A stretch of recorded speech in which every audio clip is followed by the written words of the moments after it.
सहयोगी भी इस सवाल उठा रहे हैं। उनको भी कहीं ना कहीं बीजेपी की हार की वजह से निशाना साधने का मौका मिल गया है।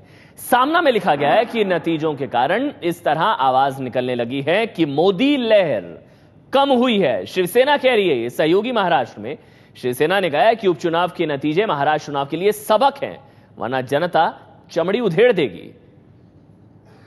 काफी तल्ख शब्दों में बीजेपी पर हमला शिवसेना का। क्या सामना में क्या छपा है? लोकसभा चुनाव में दुश्मनों का पेट फाड़कर भाजपाई जीत का नरसिंह बाहर आया था लोकसभा चुनावों में, लेकिन अब मोदी मैजिक खत्म हो गया, ऐसा लोग कह रहे हैं। ऐसा उपचुनाव में नहीं हो पाया।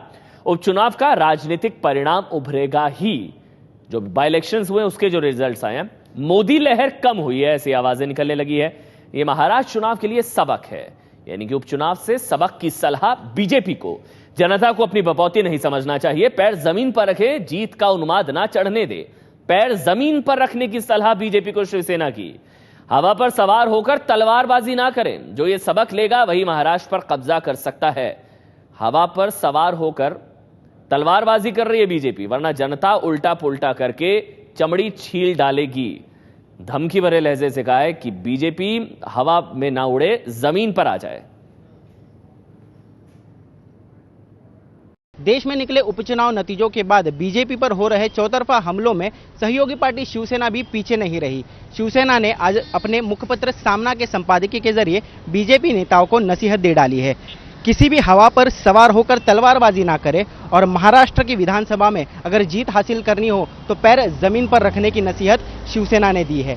वहीं दूसरी ओर शिवसेना प्रमुख उद्धव ठाकरे ने अपने दम पर लड़ने की कवायद भी शुरू कर दी है। कल दिन भर मराठवाड़ा के कई ऐसी जगहों पर जहां बीजेपी के उम्मीदवारों की पैठ है, वहां से शिवसेना के उम्मीदवार की इंटरव्यू हुई है और उसी के साथ आज 11 बजे शिवसेना भवन में एक बैठक बुलाई गई है। इस बैठक में राज्य के सभी पदाधिकारियों को बुलाया गया है।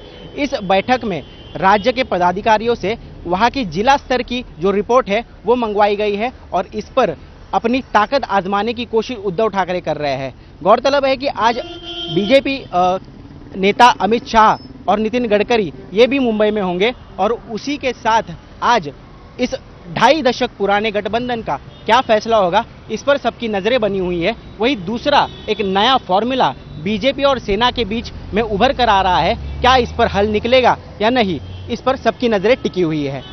कैमरा पर्सन रुपेश शेलार के संग ऋत्विक भालेकर, एबीपी न्यूज, मुंबई।